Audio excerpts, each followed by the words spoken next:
الحمدللہ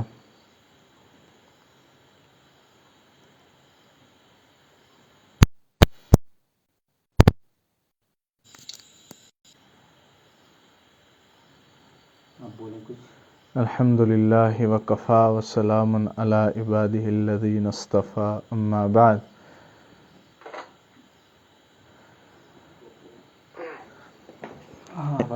ان الحمد للہ نحمده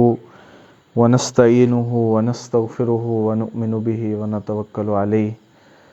ونعوذ باللہ من شرور انفسنا ومن سیئات اعمالنا من يهده الله فلا مضل له ومن يضلل فلا هادي له ونشهد ان لا اله الا الله وحده لا شريك له ونشهد ان سيدنا وحسنتنا وحبيبنا ومولانا محمدا عبد الله ورسوله اللهم صل وسلم على سيدنا محمد وآله وصحبه وبارك وسلم عليهم اجمعين۔ برادر مکرم بلال صاحب کا میں مشکور بھی ہوں کہ انہوں نے یہ موقع فراہم کیا اور آپ حضرات سے ملاقات کا شرف حاصل ہوا۔ اللہ تبارک و تعالیٰ انہیں اپنی شایان شان اجر جزیل عطا فرمائے اور اللہ دین دیر کے لیے قبول فرمائے۔ اللہ تبارک و تعالیٰ نے قرآن کریم میں فرمایا اینما تکونوا یدریکم الموت ولو کنتم فی بروج مشیدہ۔ قرآن کا بڑا پیارا انداز ہے، اور قرآن نے جب کوئی عنوان باندھا تو اس کے پیچھے ایک درد چھپا ہے، اور اللہ سبحانہ و تعالی نے ہر ایک بات کا جواب قرآن کریم سے دیا۔ اور پھر اللہ تبارک و تعالی نے بندے کی تخلیق کے بارے میں فرمایا کہ ہم نے اس کو دنیا میں کیوں پیدا کیا اور اس کے دنیا میں پیدا ہونے کا مقصد کیا تھا۔ دیکھو میرے ایمان والے بھائیو، انسان پیدا ہوتا ہے اور خوشی بھی ہوتی ہے، مٹھائی تقسیم ہوتی ہے، اقاربین رشتہ دار آتے ہیں، مبارکباد پیش کرتے ہیں، پھر ایک دن آتا ہے کہ وہ ماں کی انگلی پکڑ کر چلتا ہے، پھر سہارے سے چلتا ہے، پھر وہ تھوڑا بڑا ہوتا ہے، اور بڑے ہوتے ہوتے پھر وہ اپنے کاروبار، اپنے گھر بار، اپنی بزنس میں، اپنے ہر ایک کام میں مشغول رہتا ہے۔ لیکن اللہ سبحانہ و تعالی نے انسان کو جب پیدا کیا تو انسان کو اس بات کی وضاحت کر کے پیدا کیا کہ ہم نے انسان اور جنات کو صرف اپنی عبادت کے لیے پیدا کیا۔ تأمرون بالمعروف وتنہون عن المنکر وتؤمنون باللہ۔ اللہ تبارک و تعالی نے انسان کو جب پیدا کیا تو فرمایا انسانات اور جنات، تأمرون بالمعروف، ہم نے آپ کو نیکی کا حکم کرنے کے لیے اور برائی کے حکم سے روکنے کے لیے ہم نے آپ کو پیدا کیا ہے۔ اب بہرحال نیکی کا حکم کرنا اور برائی سے روکنا، اس کے 3 درجے ہیں۔ ایک تو درجہ یہ ہے کہ استطاعت ہو تو وہ جو ہے کسی برے کام کو دیکھے تو سب سے پہلے وہ اس کو ہاتھ سے روکنے کی طاقت رکھتا ہے تو ہاتھ سے روکے۔ یہ ایمان کا اونچا جز ہے، سب سے بڑھ کر یہی اللہ تبارک و تعالیٰ نے سب سے اونچے درجے کو بیان کیا۔ اگر آپ ہاتھ سے روکنے کی طاقت نہیں رکھتے تو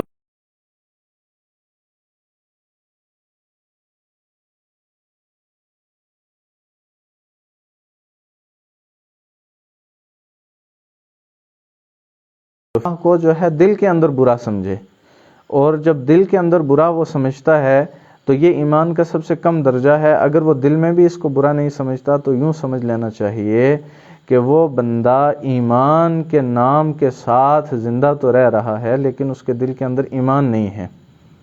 تو اللہ تبارک و تعالی نے انسان کو پیدا کیا اور 3 چیزیں بتلائیں، فرمایا اینما تکونوا یدریکم الموت ولو کنتم فی بروج مشیدہ۔ یاد رکھو اے دنیا میں بسنے والو، اللہ تبارک و تعالی نے تمہیں پیدا کیا ہے، اور پیدا کرنے کے بعد اللہ سبحانہ و تعالی نے تمہیں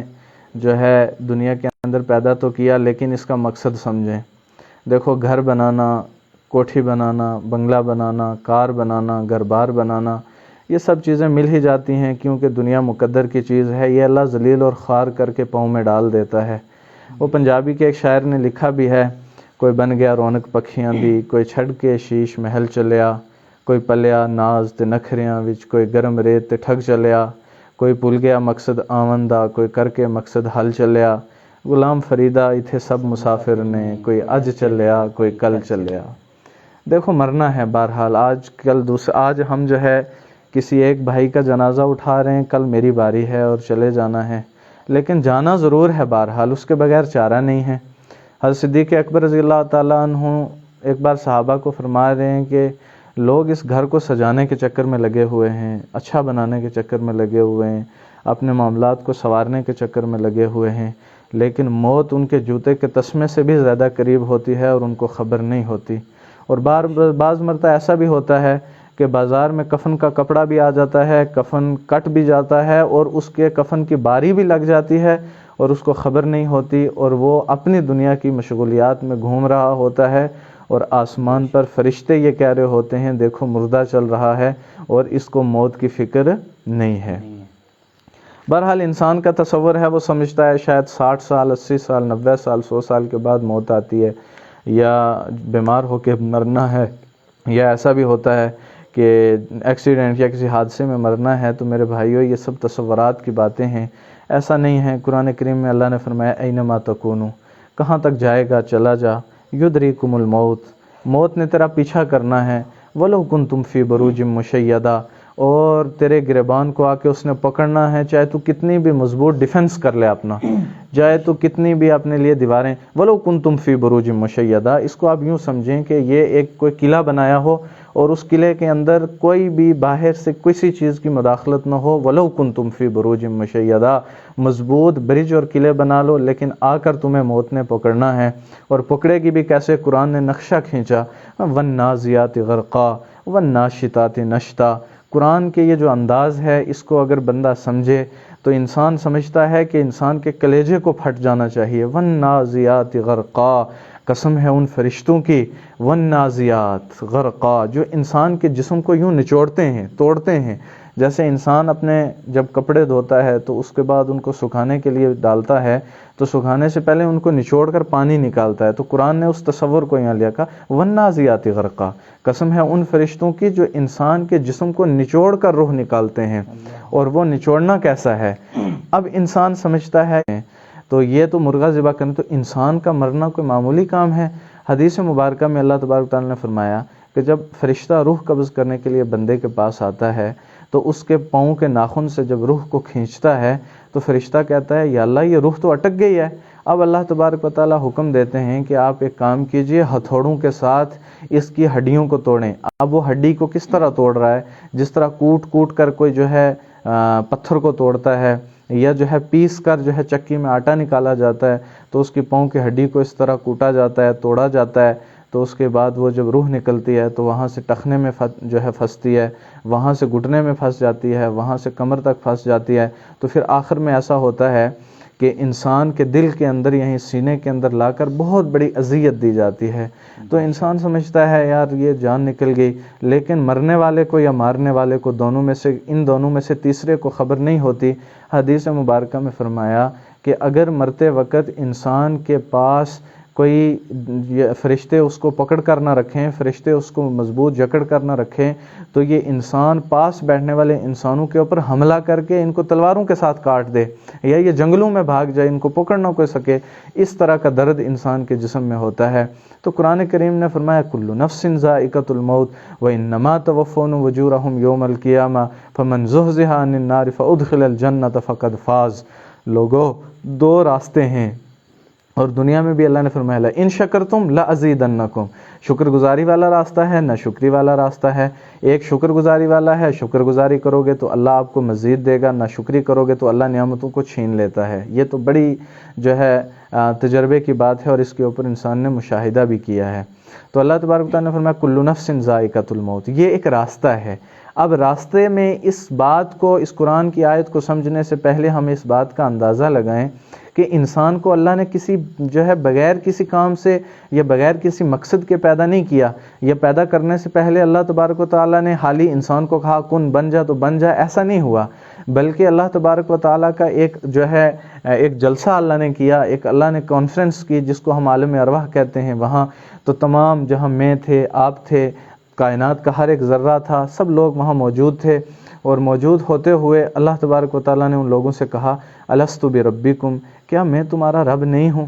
اللہ پوچھ رہے ہیں۔ اللہ کو پوچھنے کی کیا ضرورت تھی؟ اللہ نے سوال کیا الست بربکم، کیا میں تمہارا نہیں ہوں رب؟ تو ہم سب نے یہ جواب دیا قالوا بلا شہدنا یا اللہ، آپ ہی تو ہمارے رب ہیں اور ہم اس بات پر گواہی بھی دیتے ہیں پیارے اللہ آپ ہی رب ہیں، آپ کے سوا کوئی دوسرا رب بھی تو نہیں ہے۔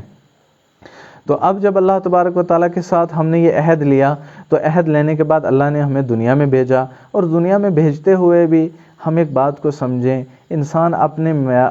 مزاج میں بڑا تکبرانہ مزاج رکھتا ہے، دوسروں کو کہتا ہے یار تو میرا مقابلہ نہیں کر سکتا، تو میرے برابر کا نہیں ہے، تو وہ تیری حیثیت کیا ہے، تو اپنے آپ کو سمجھتا کیا ہے؟ کیونکہ یہ جو یوتھ کا بلڈ ہوتا ہے، یہ ینگ بلڈ جو ہے ہمیشہ اس کے اندر جو ہے ایگو اور انا کو بھر دیا جاتا ہے، کبھی صحت کی وجہ سے، کبھی جان کی وجہ سے، کبھی مال کی وجہ سے، کبھی خوبصورتی کی وجہ سے وغیرہ ذالک، ہر ایک بات کے ساتھ اس کے اندر ایگو آتی ہے۔ تو جب اس کے اندر ایگو کا آنا ہوا، میں بھی تھے، آپ بھی تھے، سب تھے، جب ہم نے ایگو کو اختیار کیا تو اللہ نے قرآن کریم کو اتار کر ہمیں اپنی حیثیت کو یاد دلوایا۔ قرآن کریم میں اللہ تبارک و تعالیٰ نے فرمایا هل اتى على الانسان حين من الدهر لم يكن شيئا مذکورا، اے دنیا میں پیدا ہوئے انسان، حل اتا، حل کے معنی کیا، اتا علی الانسان، کیا میں تجھے یاد دلا دوں کہ انسان میں نے تجھے کس چیز سے پیدا کیا ہے؟ لم یکن شیئا مذکورا انا خلقنا الانسان من نطفۃ امشاج، ہم نے ایک ایسے مخلوق نطفے سے تجھے پیدا کیا جس کی دنیا کے اندر تذکرہ کرتے ہوئے کوئی حیثیت نہیں، کوئی تذکرہ نہیں، جس کا جو ہے تمہارے سامنے بیان کرنا یا کسی کے سامنے تیری تخلیق کے اوپر بیان کروں، بات کروں تو وہ تجھ سے گھن محسوس کرنا شروع کر لے، تیری تو اتنی سی اوقات ہے اور تو اپنے رب کو للکار رہا ہے، تو اپنے رب کو جو ہے آنکھیں دکھا رہا ہے، یا تو اپنے رب کی طرف ایڑی دکھلا رہا ہے، یا ایڑی مار کر زمین پر چل رہا ہے۔ تو یہ اللہ تبارک و تعالی نے پیدا ہونے کے بعد سب سے پہلی ٹھوکر مار کر ہمیں سمجھایا کہ اے بندے تیری کوئی حیثیت دنیا کے اندر نہیں ہے، اگر تجھے ہم نے حیثیت دی ہے تو وہ صرف دین کی وجہ سے دی ہے، ایمان کی وجہ سے دی ہے، مسلمان ہونے کی وجہ سے دی ہے۔ میرے ایمانی بھائیوں، اصل بات یہ ہے کہ ہمیں اللہ تبارک و تعالی نے ایمان والا بنا کر جناب نبی رحمت صلی اللہ علیہ وسلم کی امت میں پیدا کر کے ہم پر شرف بخشا، عنایت کی کہ اللہ نے ہمیں پیدا کیا۔ تو جب پیدا ہونے کے بعد بندہ جو ہے 60 سال یا 70 سال کی زندگی گزارتا ہے، زندگی گزارنے کے بعد ایک موت کا لمحہ آتا ہے۔ اور ایک بات یہاں بھی آپ کو میں عرض کرتا چلوں، دنیا کے اندر انسان نے گھر کے ساتھ، کوٹھی کے ساتھ، کار کے ساتھ، کھیتی باڑی کے ساتھ، کوئی بات کھیتی باڑی کے ساتھ، ہر ایک چیز کے ساتھ جب انسان محبت میں لگ جاتا ہے تو اللہ تبارک و تعالیٰ نے فرمایا روح کا معاملہ ہے کچھ، جی روح اٹک جاتی ہے، پھنس جاتی ہے، اس کے بارے میں ذرا روشنی ڈالے، وہ کچھ کہا تھا ابھی آپ نے۔ ہاں، دو صورتیں اس کی ہیں، ایک تو یہ ہے کہ جب انسان کی روح نکلتی ہے تو بعض مرتبہ انسان کو اذیت دے کر، یعنی انسان کے گناہ جو ایسے ہوتے ہیں کہ اس کی وجہ سے اس کے جسم کے اندر روح کو اٹکا دیا جاتا ہے اور اس کو خوب اذیت دی جاتی ہے، تکلیف دی جاتی ہے روح نکالتے ہوئے کہ اس نے اللہ اور یہاں ایک بات اور سمجھی جائے کہ بندے کا جو سب سے زیادہ جو گناہ انسان کرتا ہے وہ انسان اپنے جو ہے ایگو کی بنا پر کرتا ہے، یار یہ میں کر دوں گا، میں وہ کر دوں گا، میرے سامنے کوئی چل نہیں سکتا، میرے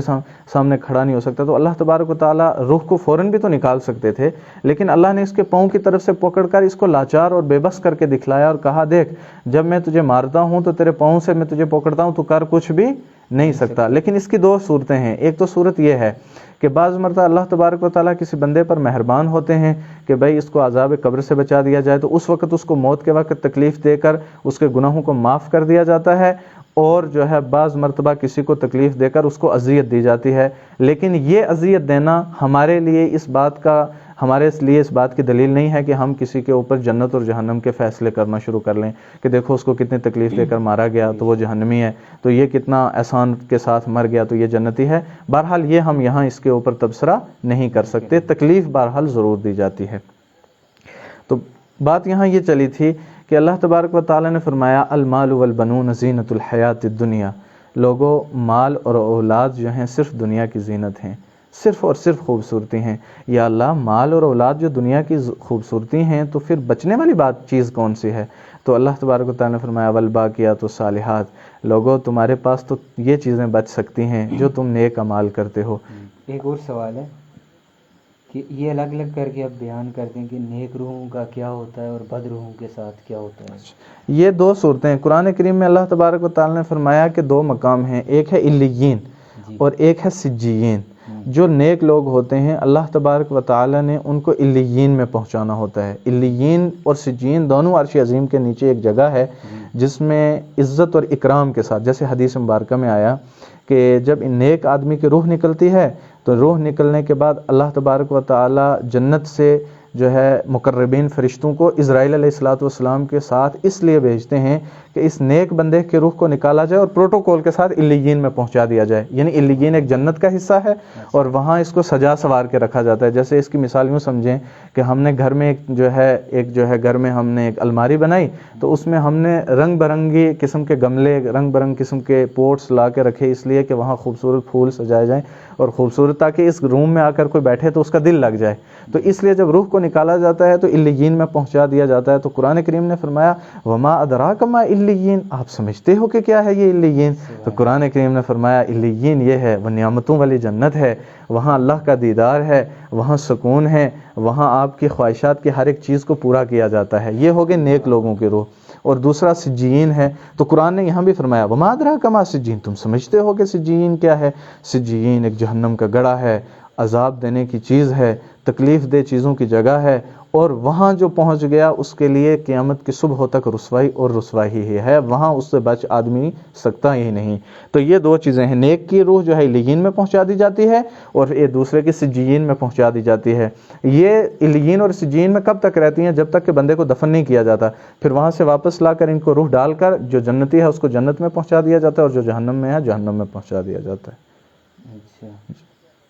اب اس اور کوئی سوالات ہوں کسی کے پاس تو کرے انشاءاللہ ضرور. اچھا، ایک میرے من میں ایک سوال آ رہا ہے، کرنا نہیں چاہیے. جو کل سے کچھ میلے کا کنسیپٹ ایک چل رہا ہے یہاں پہ، آج تو وہ ختم ہو گیا. یہ جو سخی مدان کا میلہ ہے، اللہ معاف کرے، کل میں بینک گیا تو وہاں پہ مجھے کچھ کام تھا، اتنا زیادہ بھیڑ رش، اتنی کبھی میں نے مسجد میں نہیں دیکھی ہوگی، کبھی کسی عید کی نماز میں نہیں دیکھی ہوگی. مفتی صاحب، اصل میں اس کی بھی ایک بات یہ ہے، جہالت ہے؟ بہرحال اگر ہم اس کو جہالت کہیں گے تو ارباب جو علم و دانش ہیں، جو صاحب علم لوگ ہیں، وہ یہ کہیں گے کہ یہ جو مولوی ہیں ان کو یہ چیزیں برداشت نہیں ہوتی، اور بڑے ان بڑے کو جو حافظ لوگ اور عالم لوگ، میں نے علماء سب سے بڑھ کر تو یہ دکھ کی بات تو یہ ہے کہ صاحب علم لوگ جنہیں ہم ارباب علم و دانش کہیں یا جو ہے علماء کے صف کے لوگ کہیں، جب وہ لوگ وہاں جاتے ہیں تو سب سے دکھ کی بات یہ ہوتی ہے کہ اللہ نے ان کو عقل سلیم اور شعور علم دیا ہے، اس کے باوجود اس کو نہیں سمجھتے. قرآن کریم میں اللہ تبارک و تعالی نے فرمایا کہ جو لوگ فضول خرچی کرتے ہیں ان کو اللہ نے فرمایا اخوان الشیاطین، یہ شیطان کے بھائی ہیں. اخوا کہتے ہیں بھائی کو، اخوان الشیاطین، یہ تو شیطان کے بھائی ہیں. اور فضول خرچی کرنا اللہ کو سب سے زیادہ ناپسندیدہ ہے. ہم میلے کے کنسپٹس کو جو ہے، میں اس بات کو کلیئر کر دوں کہ ہم اس کے مخالف نہیں ہیں، ہم اس چیز کے مخالف ہیں کہ اللہ کے نبی علیہ الصلوۃ والسلام نے جب فرمایا کہ قرآن کریم میں اللہ تبارک و تعالیٰ نے فرمایا کہ یا رسول اللہ صلی اللہ علیہ وسلم آپ کے لیے جو پردے کا حکم ہے وہ سب سے پہلے آپ کی بیویوں، آپ کی بیٹیوں کے لیے ہے اور اس کے بعد امت کے عام عورتوں کے لیے ہے. تو حضور علیہ الصلوۃ والسلام نے جب یہ پردے کا حکم نافذ کیا تو اس کے بعد حضور نے فرمایا جب کوئی عورت بغیر کسی شرعی عذر کے گھر سے نکلتی ہے تو اور اپنے محرم کے بغیر نکلتی ہے تو اس کے اوپر گھر سے نکلتے ہوئے اللہ کی لعنت، فرشتوں کی لعنت، زمین اور آسمان کی لعنت اور رسول اللہ کی لعنت برسنا شروع ہوتی ہے، اور جب تک وہ گھر میں داخل نہ ہو جائے اس کے سر پر وہ لعنت برستی رہتی ہے. تو رہا مسئلہ میلے کا، تو جو میلے کے ہم نے اثرات کو دیکھا یا وہاں کے جو ماحول کو دیکھا تو اللہ معاف کرے اگر اللہ تبارک و تعالی نے کسی ایک سے پوچھ لیا کہ یہ تم بتاؤ کہ تمہارا وہاں جانے کا، خصوصاً عورتوں کا وہاں جانے کا کیا مقصد تھا،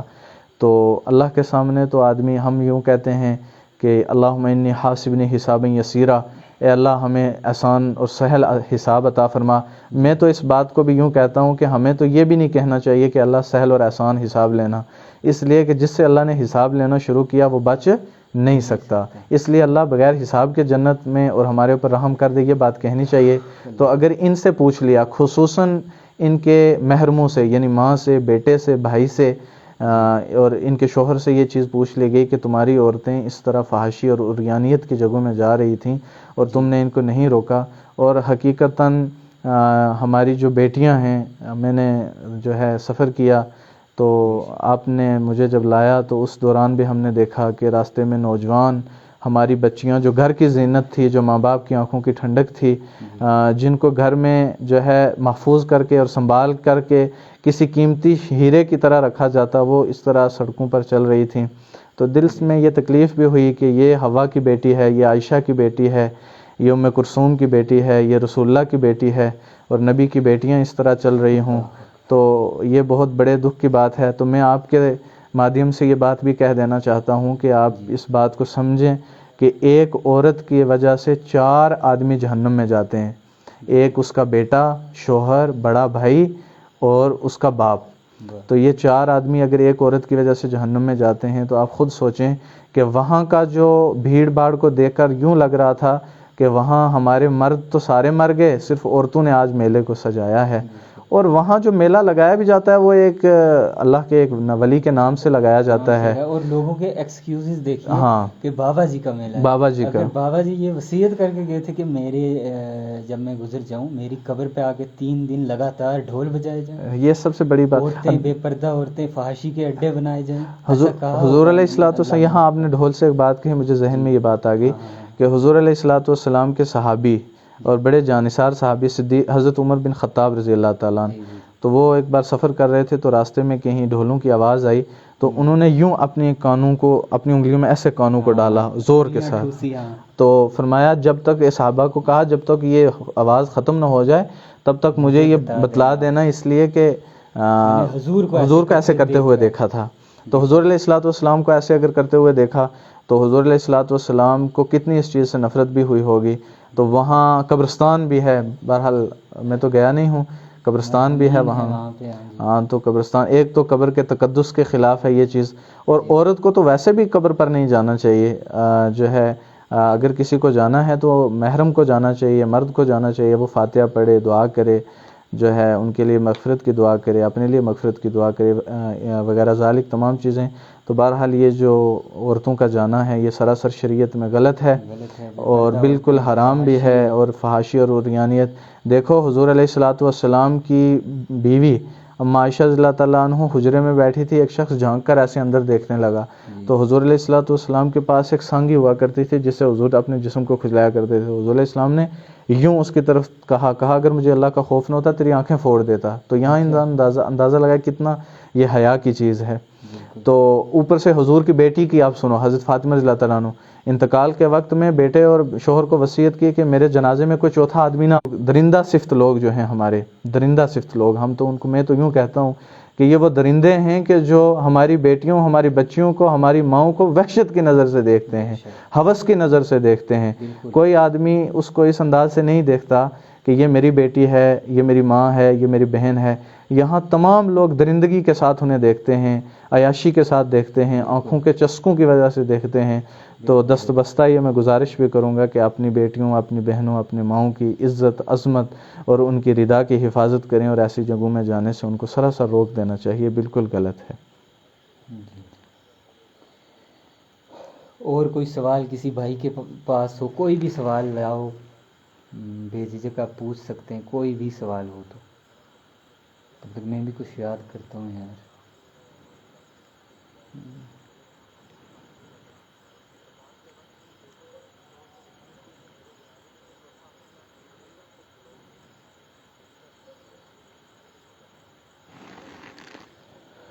استغفر اللہ العظیم وبحمدہ. اور مطلب کیا وجہ ہے آج کی جو ینگسٹرس ہیں، یوتھ ہے، یہ دین کی طرف نہیں جا رہی؟ کیا ان کو کوئی ڈر ہے، خوف ہے کسی چیز کا؟ کیا مسئلہ ہے؟ یا پھر کسی کے من میں یہ بات ہوگی کہ شاید ہم اب شروع کریں گے، اب اللہ کی بارگاہ میں جائیں گے، اب سے نمازیں شروع کریں گے تو اللہ معاف نہیں کرے گا، یا کچھ ایسا معاملہ ہوگا؟ تو جو لوگ ایسے سوچتے ہیں کہ شاید اللہ تعالیٰ معاف نہ کرے، تو جتنے گناہ ہو رہے ہیں مزید گناہ بڑھتے چلے جائیں، کوئی مسئلہ نہیں ہے، لیکن اس طرف نہیں آ رہے، وہ ڈر رہے ہیں کہ شاید ہماری عبادات کو یہ شیطانی وسوسے ہوتے ہیں، اس کے بارے میں کچھ روشنی ڈالیں۔ بہرحال آپ نے ایک سوال میں 4 سوال پوچھ لیے، ان کو الگ الگ سے میں انشاءاللہ اللہ کے فضل سے کھول کے آپ کے سامنے بیان کروں گا۔ سب سے پہلی جو بات آپ نے پوچھی کہ کیا یہ جو ہماری یوتھ ہے یہ دین کی طرف کیوں نہیں آ رہے، تو اس کی بنیادی وجہ یہ ہے کہ ایک سوال ہے، اس کا جواب دے لیتے ہیں پہلے۔ جی، اگر پیر کے ڈھول باجے کو پروموٹ کر رہے ہیں تو ہمیں ان کے بارے میں کیا عقیدہ رکھنا چاہیے، مطلب اس کے بارے میں کچھ بتا دیں، کیونکہ میں ایک جگہ گیا تھا تو وہاں ڈھول باجا بج رہا تھا۔ جی آکاش بھائی، مجھے پتہ ہے آپ کیا کہنا چاہ رہے ہیں، سمجھ گیا میں آپ کا سوال۔ ڈھول باجے کے بارے میں کیا؟ بہرحال میں نے آپ کو تو پہلے یہ بات کھول کے بتا دی کہ شریعت میں اس کی گنجائش بالکل بھی نہیں ہے، بالکل بھی گنجائش نہیں ہے۔ بہرحال جو لوگ یہ کر رہے ہیں اور پروموٹ کر رہے ہیں تو ان کو اپنے عمل کا خود اللہ کے ہاں جواب دینا ہے۔ دیکھو میرے عمل کی جواب آپ کو نہیں دینا ہے کہ مولانا کیا عمل کر رہے ہیں اور بلال آپ اس کا جو ہے اس کا حساب دو، ایسا تو بالکل بھی نہیں ہے۔ بہرحال اگر جو لوگ اس کو دین سمجھتے ہیں تو وہ سراسر زیادتی کرتے ہیں، ظلم کرتے ہیں، اور قرآن کریم کی اس آیت کا جو ہے یہ مصداق بن رہے ہیں کہ جس کو اللہ تبارک نے فرمایا کہ آخری دور میں کچھ لوگ ایسے ہوں گے جو دین کو گھڑ کے پیش کریں، یحرفون الکلمہ، تراش کر گھڑ کر پیش کریں گے، اور آگے والا سمجھے گا کہ شاید دین یہی ہے، تو وہ غلط کر رہے ہیں۔ بہرحال اس میں تو کوئی دو رائے کی بات نہیں ہے۔ اور دیکھو یہاں پیر کی 2 چیزیں ہیں، ایک بات یاد رکھنا، ہمارے جو ہے ایک بہت بڑے بریلوی طبقے کے عالم دین گزرے ہیں، حضرت مولانا احمد رضا خان صاحب بریلوی رحمۃ اللہ علیہ، انہوں نے اپنی کتاب میں لکھا بھی ہے کہ اگر کوئی پیر ہونے کا یعنی ولی ہونے کا دعویٰ کرے اور وہ آسمان پر ایسے تخت کے اوپر اڑتا ہوا بھی آئے، یعنی ہوا میں اڑتا ہوا آئے، اور وہ تارک شریعت ہو، سنت کا تارک ہو، یعنی داڑھی منڈا ہو، شریعت کو توڑ رہا ہو، نمازیں نہیں پڑھتا ہو، اس کا لباس دینی نہ ہو، اس کی حرکات سکنات، اس کی ایکٹیویٹیز دینی نہ ہو، تو وہ اگر ہوا میں اڑتا ہوا بھی آ رہا ہے تو اس کو ولی نہ مانو، اس لیے کہ ولی تو وہی ہے جس نے حضور علیہ السلام کی زندگی کو، اللہ کے نبی کے دامن کو، اللہ کے نبی کی زندگی کو اپنی زندگی میں اپنایا۔ تو رہا مسئلہ ڈھول بازوں کا، حضور کی 63 سالہ زندگی میں ایسی کوئی جو ہے آپ ایک جھلکی کیا 1 سیکنڈ کی زندگی بھی آپ حضور کی پیش نہیں کر سکتے، تو یہ غلط بات ہے، وہ پروموٹ کر رہے ہیں، اس کا حساب اللہ کو دینا ہے ان کو، بہرحال وہ غلط کر رہے ہیں۔ اور کہ عقیدے کے بارے میں رہی بات، زیادہ کچھ نہیں، سائیڈ ہی رہنا چاہیے۔ عقیدہ دیکھو، عقیدہ صرف اللہ کی ذات کا ہے، اللہ ہی کے سے ہوتا ہے، اللہ ہی مارنے والے ہیں، اللہ دینے والے ہیں، جبکہ اللہ خود فرما رہے ہیں انا مالک الملک، میں جو ہے، اور قرآن بھی ہے تبارک الذی بیدہ الملک وہو علی کل شیء قدیر، اللہ وہ ذات ہے کہ جس کے ہاتھ میں زمین اور آسمان کی بادشاہت ہے، وہو علی کل شیء قدیر، اور وہی تو ہے جو ہے ہر ایک چیز کے اوپر قدرت رکھنے والا۔ پھر قرآن میں دوسری جگہ اللہ نے کہا کہ اللہ وہ ہے جو کسی کو بیٹیاں دیتا ہے، اللہ وہ ہے جو کسی کو بیٹے دیتا ہے، کسی کو بانجھ رکھتا ہے، کسی کو مال دیتا ہے، کسی کو غریب کرتا ہے۔ تو اگر میرے بس میں یہ چیز ہو کہ میں کسی کو بیٹا یا بیٹی دے سکوں یا مال دے سکوں، تو میں کہاں پسند کروں گا آپ امیر ہو جائیں، مالدار ہو جائیں؟ یہ صرف اور صرف اللہ کی ذات پر ہے، اور عقیدہ بھی ہونے نہ ہونے، نقصان اور نفع کا عقیدہ صرف اللہ کی ذات سے رکھنا چاہیے، بندے سے یہ عقیدہ رکھنا بالکل غلط ہے۔ اور وہ جو ینگ یوتھ کی ہم بات کر رہے تھے، ان کو کیا کچھ میسج دیں، کچھ ہدایت کی ایسی بات بتائیں، جو مطلب یہ سمجھتے ہیں کہ برڈن ہے، وہی پھر بات گھوم پھر کے آ رہی ہے کہ اگر ہم اب جائیں گے اللہ کی طرف لوٹیں گے، توبہ کریں گے تو ہو سکتا ہے قبول ہو یا نہ ہو، وہ اس چکر میں مزید گناہ کر رہے ہیں، ڈر رہے ہیں، اللہ کے نزدیک نہیں آ رہے۔ جی، اس میں جو یوتھ کا دین کی طرف نہ آنا ہے، وہ اس کی بنیادی وجہ ہے فرینڈشپ سرکل جو ہے، جو یہ سرکل ہے، اس میں دیکھو ایک بہت بڑے عالم گزرے ہیں شیخ سعدی شرازی علیہ رحمہ، فارسی کی بہت بڑے ادیب بھی ہیں، انہوں نے اپنی کتاب میں لکھا بھی ہے صحبت صالح ترا صالح کند، اچھوں کی صحبت انسان کو اچھا بنا ہی دیتی ہے، اس لیے کہ اگر کسی نیک کی صحبت میں آپ بیٹھو گے، کچھ نہ صحیح جو ہے 5% تو آپ کو کچھ نہ کچھ اس کی صحبت سے ملے گا، اور وہ آپ لے کر بھی آؤ گے۔ اور صحبت طالح ترا طالح کند، اور بروں کی صحبت آپ کو ہمیشہ برا بناتی ہے، چاہے وہ کہیں نہ کہیں، وہ صحبت آپ کو برا بناتی ہے۔ اس کی میں ایک چھوٹی سی مثال آپ کو دے کر آگے بات چلتا ہوں۔ ایک جو ہے مصر کے ایک بہت بڑے رائٹر ہیں، انہوں نے اپنی کتاب میں لکھا، میں اس کو اختصار سے بتاؤں گا، مختصر کر کے، یہ بڑی لمبی بات ہے، کہ انہوں نے اپنی کتاب میں لکھا کہ جو ہے ایک دوست اپنے دوست کے گھر میں چند دوست مل کر گئے تو اس دوست نے کہا کہ ہمارے یہاں ایک بھائی آتے ہیں، اور یہ ہماری یوتھ کے لیے سب سے بڑھ کر بڑی چیز یہی ہے کہ جو ہے اب یہ دیکھو نشے میں اور اس طرح کی تمام منشیات میں ہمارے دوست، ہمارے بھائی، ہمارے جو ہے بچے اس میں انوالو ہو گئے ہیں۔ تو اس نے کہا کہ میں جو ہے دوست کے گھر گیا تو میرے دوست نے کہا کہ دیکھو ہمارے یہاں جو دوست آتے ہیں تو ہمارے جو بڑے بھائی ہیں وہ ایک کوئی چائے میں کچھ ملا کر پیتے ہیں، تو ہم بھی چلو پئیں، انجوائے کریں گے۔ تو انہوں نے کہا کہ میں نے کہا کہ بھئی آپ ایسا کرتے ہو، میں بڑا عزت دار ہوں، میرے گھر والے ایسے ہیں، اب میں نہیں کروں گا۔ تو اس نے کہا کہ مجھے میرے دوست نے چائے کے بیچ کچھ ملا کر دیا، تو رات بڑی مستی کے ساتھ گزری۔ میں نے اس دوست کو کہا یار مجھے دوبارہ یہ چیز ملا کر دو، تو ایسے کرتے کرتے اس نے کہا کہ 1-2 بار ہم نے پی تو مجھے لت لگ گئی۔ پھر یوں ہوا کہ میں گھر کا سامان بیچنا شروع ہو گیا، گھر سے کئی دنوں باہر رہنا شروع ہو گیا۔ میری بہن کو پتہ چلا تو میری بہن نے کہا میں والدین کو کہوں گی، تو وہ کہتا ہے کہ میں نے یہی فارمولہ اپنی بہن پر بھی استعمال کیا کہ میں نے کہا میری بہن آپ بیٹھو میں چائے لے کر آتا ہوں، تو اس نے چائے کے بیچ کچھ نشے کی چیز ملائی تو بہن کو پلا دیا۔ اب بہن بھی اس کی عادی ہو گئی۔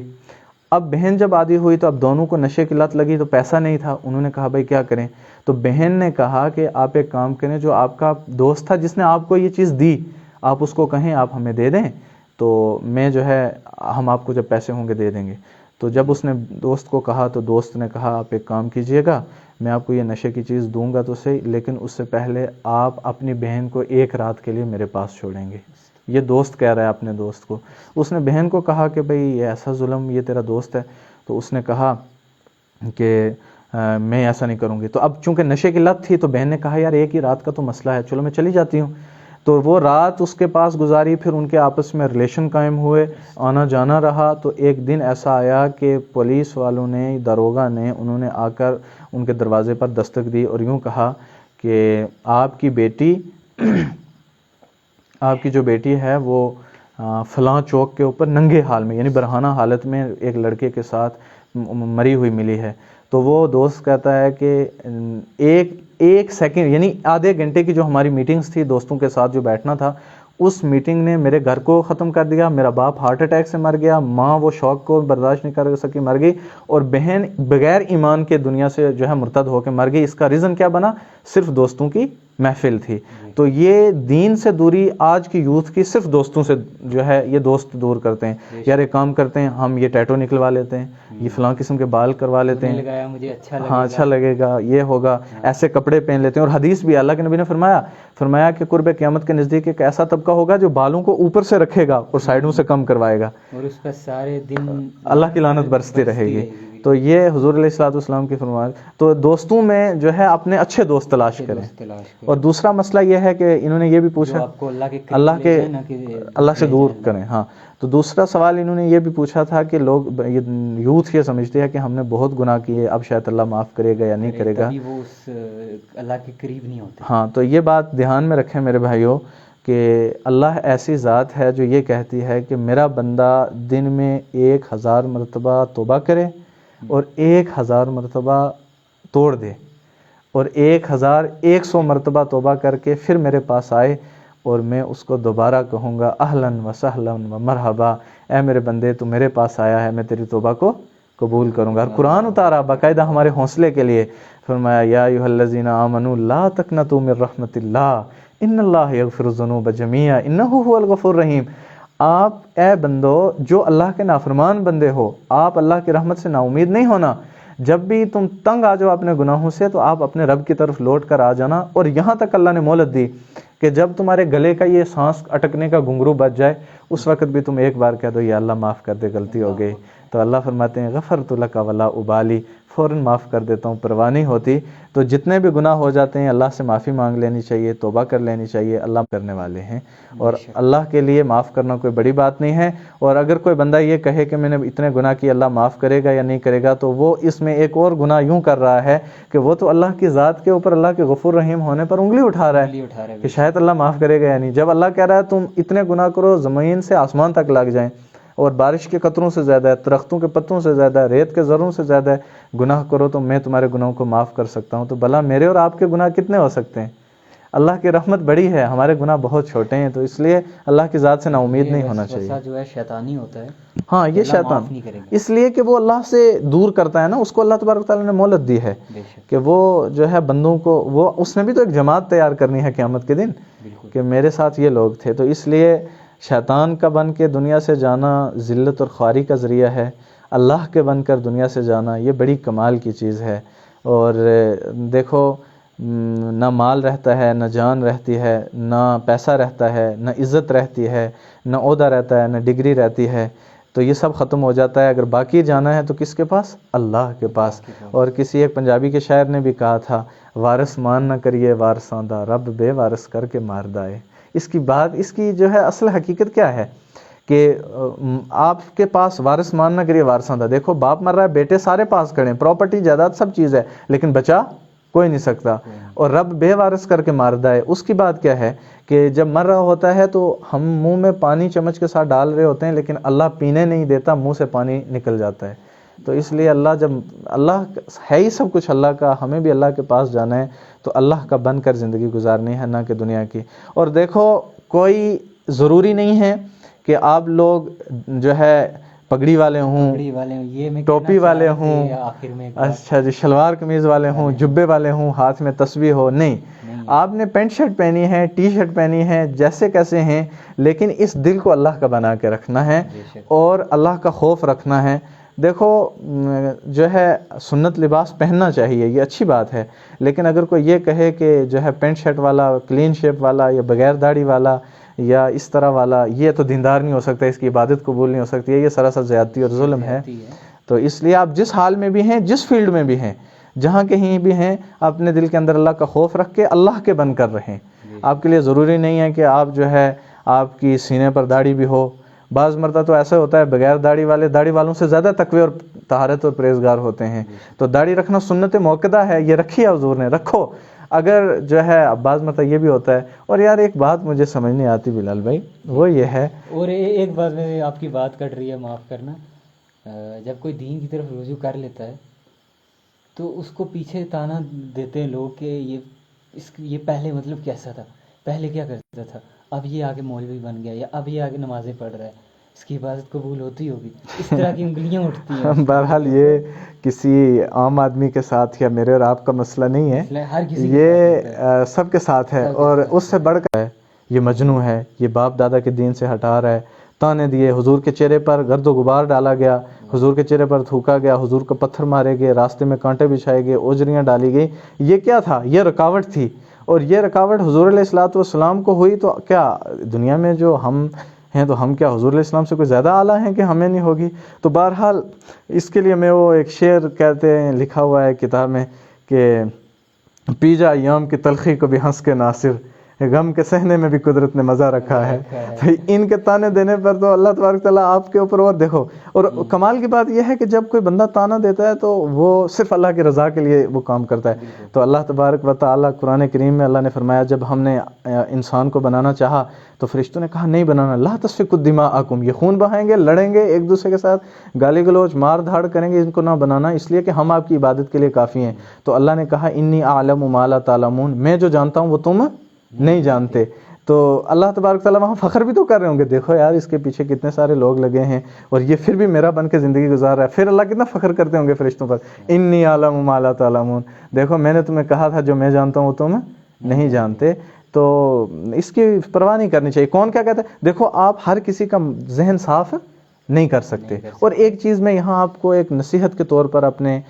دیکھنے والوں کو، بھائیوں کو بھی یہ بات کہہ دیتا ہوں، اگر کوئی کسی کا عیب دیکھو تو آپ اس کو جا کر وہ بتاؤ،